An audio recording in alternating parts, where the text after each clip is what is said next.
Mr. C.P. Radhakrishnan, a veteran RSS and BJP leader belonging to the OBC community, has been picked as NDA's candidate for the vice presidential polls. Abuses are being hurled at him already. Opposition leaders have called him an RSS man, and according to them, because he is from the RSS, it is a disqualification. To talk more on the politics and the posturing around this name, we have Mr. K Annamalai. He needs no introduction. Mr. Annamalai, thanks for speaking to Times Now. I'm sure you're aware that Mr. EPS has said all MPs from Tamil Nadu, irrespective of political differences, should support Mr. Radhakrishnan in this race. Now, Mr. Annamalai, if DMK opposes CPR, will you frame it as DMK opposing a Tamilian? Is that the kind of narrative that we will see from the BJP? Take this opportunity to take you back into our history. 1969 for the vice president election, there were two candidates. One is V.V. Giriji and Neelam Sanjeev Reddy ji. So DMK at that point of time, if you look at our history, it opposed a certain candidate, it supported a certain candidate. DMK supported V.V. Giriji in 1969 for the candidate of vice president. It opposed Sanjeev Reddy ji only because Sanjeev Reddy ji was backed by Karmaveerar Kamaraj Raya. So DMK had this anger against Kamaraj Raya. They played politics in the 1969 vice president election also. If we again look at the different elections, APJ Abdul Kalam Ayya, such a stellar president, he didn't get a second term because Congress was not interested in giving him a second term. DMK, part of the alliance, never made a noise.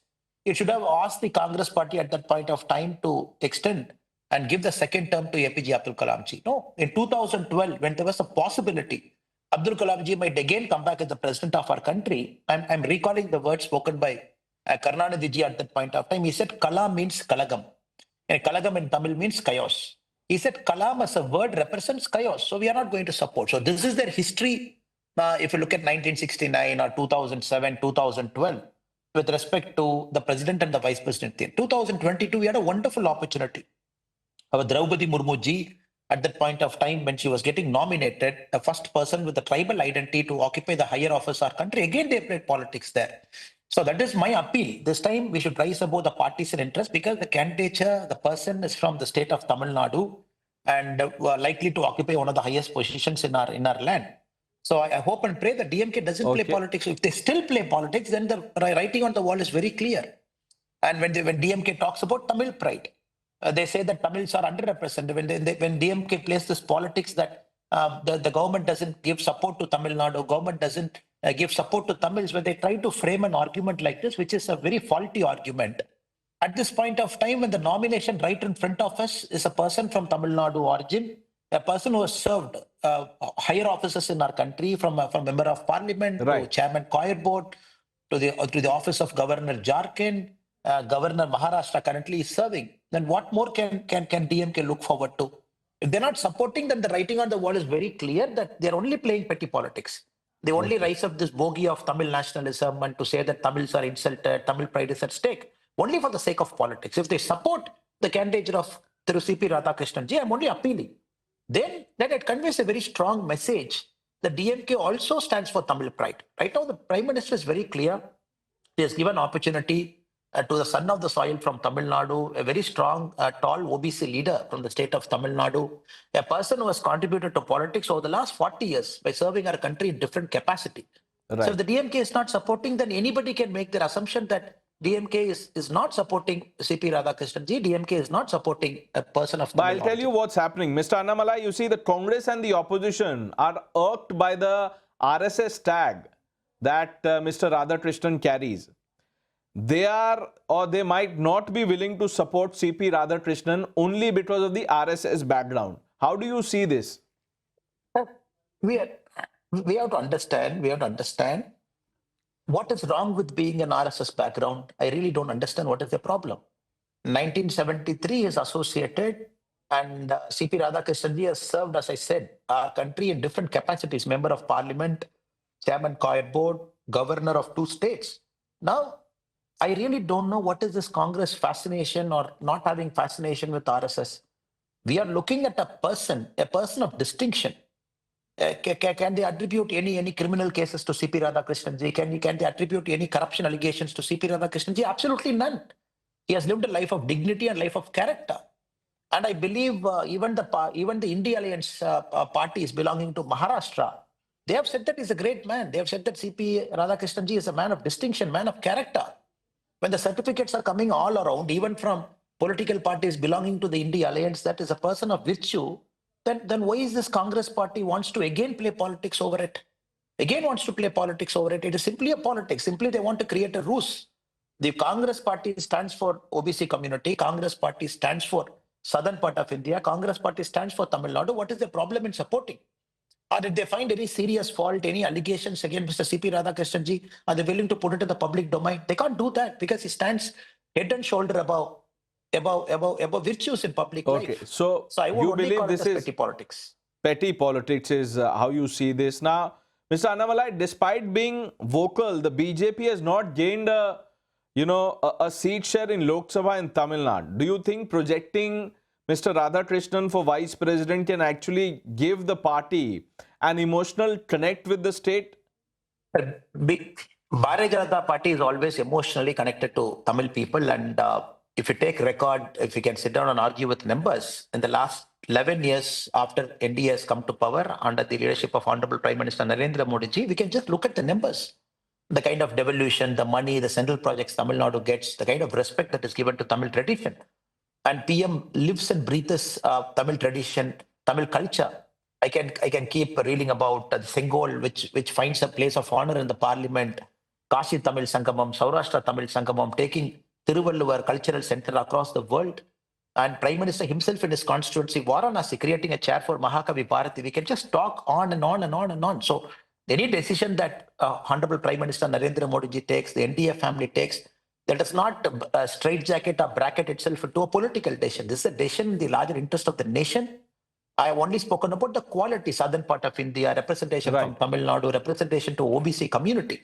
So this PM always is connected to every single part of Bharat. The results might come a little later. So let us not attribute any decision that the party makes, the government makes, the NDA makes, to just for a political gain. Now I am only reversing the logic now. If the DMK doesn't support, the alliance, India alliance partners from Tamil Nadu doesn't support, then I would call that as petty politics. Then I would call that as not connecting emotionally to the people of Tamil Nadu. Because we have a real chance now. A person from Tamil Nadu occupying the highest office in our country, one of the highest office in our country. So I would only reverse the logic and say, if the DMK doesn't do it, it is at fault. But let's talk about the voter fraud controversy that has really dripped the imagination of people in the country.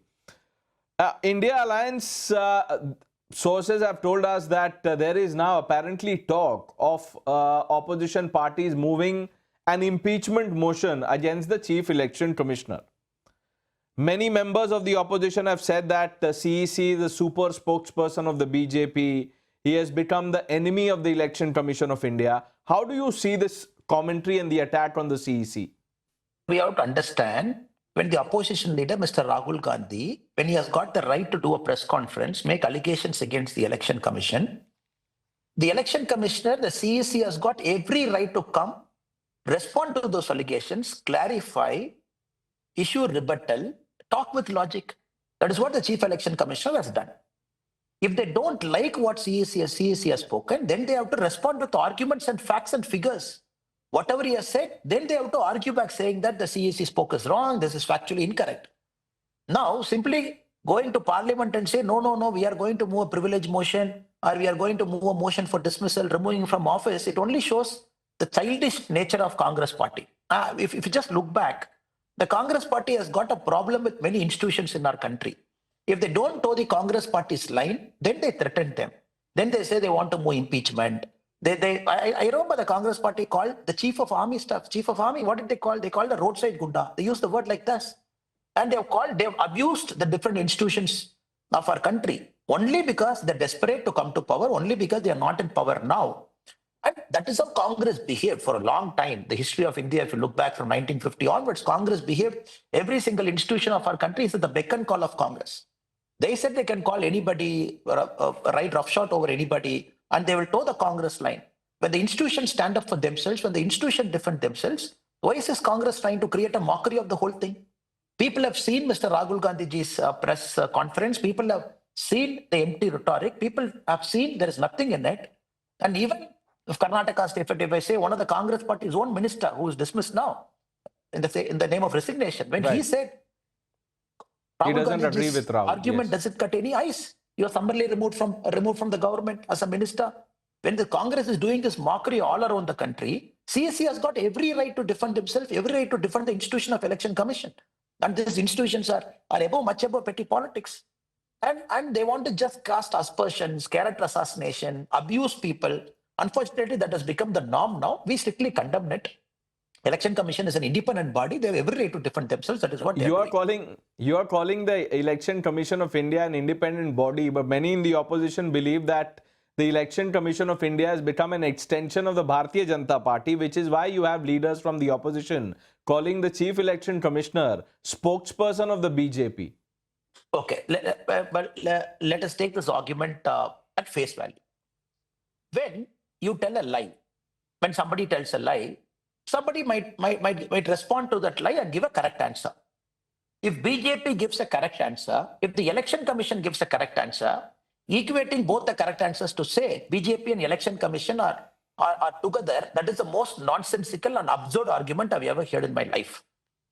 Just like Mr. Rahul Gandhi believes he has got every right to say cast aspersions, character assassinate, reveal people's identity in the public domain, put people at risk. When he thinks he has got every right to do that, BJP has got every right to come out as a political party to present a point of view, to say that this is what the truth. The truth is always a truth. If BJP says it is also the truth, if the Election Commission says the truth, it is also the truth. Simply because two different institutions, one a political party speaking truth and an independent Election Commission speaking truth, when both are speaking the truth, will they equate to say both are speaking truth, meaning you are together? This is the most absurd allegation I've seen. Now, Rahul Gandhi, instead of just parroting this empty rhetoric, he should respond factually to the Election Commission. Yes, CEC has given a point-by-point rebuttal to all the arguments he made. Why can't they present a factual rebuttal? Why are they not doing it? Because the rhetoric is hollow, it's empty. They don't have any ammunition left. They don't have any arguments to spare. So now they want to drag CEC to the parliament. They want a more privileged motion. And they want to sully all the public institutions of our country. Is this the people of India want? They don't want any institutions to stand the test of time. When the Election Commission of our country is appreciated by every single country across the world for conducting a free and fair democratic election. How come every time Congress party loses an election, they point the fingers at Election Commission, they point fingers at EVM? When they win a state election, of course they've won a couple of elections in the last 11 years. But let then me they ask don't talk you about Election Commission, don't talk about Right. EVM. Every time they lose, this becomes an argument which people of our country are fed up, sir. But Mr. Annamalai, do you think this will this narrative by the opposition of vote chori, voter fraud, as they're calling it, and Rahul Gandhi, as we know, he has embarked on this voter adhikar yatra. Do you believe allegations like these damage voter confidence or the credibility of the institution, in this case, the Election Commission? We have to understand the people of our country are very mature, and our electors are very mature, and they make a very informed choice, and they make a choice of deep thinking. And I don't think we should worry about Congress throwing allegations after allegations. It will destroy the voters' confidence. No, the voters are very clear. They knew whom they voted, and the voters can see whom they voted to power. They are in power. Continuously, elections after elections from 2014, their choice continues to be at the national level, Narendra Modi ji, and the voters see through it because they're voting for it. Now it is the Congress party that is losing its credibility. When Congress party will start shrinking, it is already shrunk. If they start doing this day in and day out, it will shrink to a size where nobody will even recognize the grand old political party, the Congress party. They are only damaging their credibility. The voters are very, very clear. Okay. And voters know what to believe, what not to believe in this age where voter himself fact checks. So it is a Congress credibility they are losing. Now, let's talk about something that has happened in the parliament. The opposition did not participate in the special discussion that was supposed to have been held to celebrate the success of Shubhanshu Shukla. There was disruption. Finally, the discussion which was planned could not happen around him. Your views on this? How do you see this? We have to understand Commander Shubhanshu Shukla coming to Bharat back after his mission. Everybody knows the date. And everybody knows the date. Parliament is going to hold a special session where the discussion on felicitating Subhanshu Shukla and also India's space mission, the Honorable Member of Parliament is supposed to discuss. Now, Congress is very clear. Where a country gains a recognition, where a country gains a global stature, where Bharat is marching onward, Congress finds it a problem. And they will do everything in their power not to participate. Subhanshu Shukla represents Bharat, represents ISRO in a mission. And probably this mission is important for our country because we are going to go very deep into space exploration further. By not participating and using flimsy reasons, just to say we are not participating, it only shows the small-mindedness of Congress party and some of their alliance partners. And people of India are seeing through it. That is why Congress is losing election after election. That is why Congress continues to keep shrinking in its size. Now, let me ask you something on the new film, Bengal Files. You've put out a post, you said, and I'm quoting now, TMC should remember that it cannot bury the truth forever. The more you suppress it, the louder it will rise.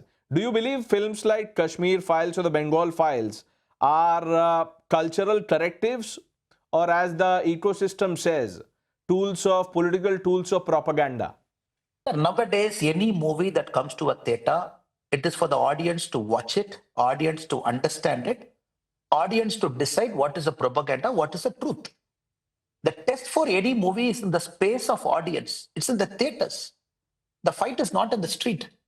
Kashmir Files was revered across our country because people connected to it emotionally. People felt it is bringing out a truth that is hidden for a long time. And with respect to Vivek Agnihotri ji, when he said he's making this movie, when he's going to screen this movie in Bengal, when permission was taken in a private hotel, people come in, they pull out all the powers, they create such a ruckus, they don't even want the screening of the trailer to happen. Now, after it has put up on YouTube, just look at the views. People have every right to see. It is for the people to decide whether it is a propaganda, a truth, or a falsification of a story. It is the people who will decide. Who is the government to decide? The TMC government to decide. The government to send its goons to say, you cannot screen this, you cannot do that. No, it's a very, very important course correction that is happening. Great directors like Vivek Agnihotri, including many new emerging filmmakers, they want to tell a story that is authentic, that is fact-based, that is evidence-based. When it comes to the market, the test is whether the audience react to it. That should be the test, not how the political parties react to it. It's strictly condemnable. It only shows what kind of lawlessness is prevailing in West Bengal on day-to-day basis. Day-to-day basis, we are seeing it. The private hotel coming in, barging in, removing everything and threatening. I think this is the last straw on the camel's back. People are watching. People are just waiting for the elections to happen in 2026. And it is very important that all the cultural narratives that are shaped by Congress party for a long point of time from their lens they are shaping the narrative. And now it needs to be corrected. It's very important. The new India, the young India should understand what is the historical you believe truth. Course correction. And gone are the days of some Babu sitting in Delhi, indebted to the Congress party writing our textbooks, writing our cultural narratives. That being the predominant story for many generations now. I welcome this kind of movies coming.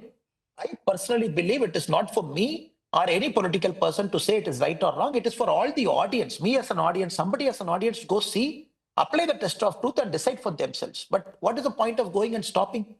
Right. Now, before we end this conversation, Mr. Annamalai, I have to ask you this. Top BJP leaders, or the leadership rather, has hinted that you will be given a national role. When do we see you in that new role? I'm a Karyakarta of the party, and party decides what every Karyakarta should do at any point of time. And right now, they've given me a responsibility, which I am doing it to the best of my ability. And the party, at any point of time, it will know what is best for anyone, what is best for the party, what is best for a Karyakarta. Happy to be a Karyakarta in this wonderful party. Okay. Mr. Annamalai, not revealing much on that last question, but always a pleasure talking to you. Thank you.